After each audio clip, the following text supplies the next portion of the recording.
അല്ലിയും അമ്പിയും ചോള രാജാവിന്റെ മക്കളായി പുനർജനിച്ചു, നീലനും നീലിയുമായി. തുടർന്ന് ചോള രാജ്യത്ത് ദുർനിമിത്തങ്ങൾ കണ്ടു തുടങ്ങി.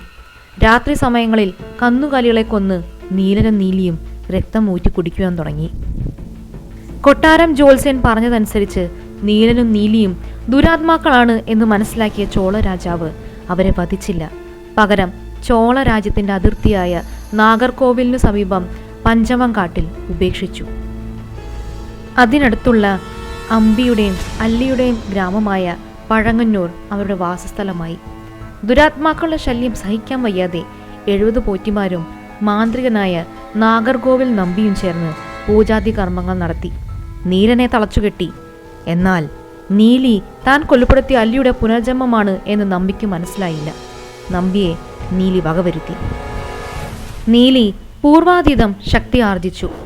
കൊലപ്പെട്ട നമ്പി വീണ്ടും പുനർജനിച്ചു, ആനന്ദനായി. വ്യാപാരിയായിരുന്ന ആനന്ദൻ മന്ത്രവാദം അഭ്യസിച്ചിരുന്നു.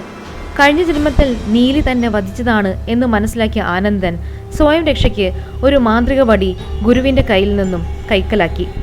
മാന്ത്രിക വടി ഉള്ളിടത്തോളം കാലം നീലിക്ക് അവനെ തൊടാൻ പറ്റില്ല. ആനന്ദൻ നീലനെ നീലിയെയും പിടിച്ചു കെട്ടുവാൻ നമ്പിയുടെ പൂജയിൽ സഹായിച്ച 70 പോറ്റിമാരെ ചെന്ന് കണ്ടു. നീലിയെ തളയ്ക്കുവാൻ ആനന്ദനെ സഹായിച്ചില്ലെങ്കിൽ ആനന്ദനെ നീലി കൊലപ്പെടുത്തും, കൂടെ 70 പോറ്റിമാരെയും.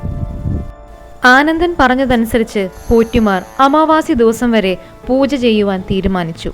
എന്നാൽ മാന്ത്രിക വടി ഒരു നിമിഷം തൻ്റെ കയ്യിൽ നിന്നും അറിയാതെ വീണ തക്കം നോക്കി നീലി ആനന്ദനെ കൊലപ്പെടുത്തി. ആനന്ദൻ കൊലപ്പെട്ടു എന്ന വാർത്ത അറിഞ്ഞതോടുകൂടി പോറ്റിമാർ ആകെ ഭയത്തിലായി.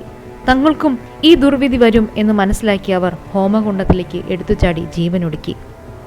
തന്നെയും തൻ്റെ സഹോദരനെയും ഉപദ്രവിച്ച ആനന്ദനും 70 പോറ്റിമാരും ഇല്ലാണ്ടായതോടുകൂടി നീലി ഒരു കള്ളിപ്പാലയുടെ ചുവട്ടിൽ കുടിയിരുന്നു. എന്നാൽ നീലി ഒരു ദുരാത്മാവാണ്. അങ്ങനെ പെട്ടെന്നൊന്നും അടങ്ങാൻ നീലിക്ക് സാധിക്കില്ല. പിന്നീട് കടമറ്റത്ത് കത്തനാറച്ചൻ നീലിയെ തളച്ചു എന്നും കത്തനാ തളച്ച നീലി പത്തനംതിട്ട പെരുമല വലിയ പനയന്നാർക്കാവ് ഭഗവതി ക്ഷേത്രത്തിൽ കുടിയിരുത്തപ്പെട്ടു എന്നാണ് വിശ്വാസം.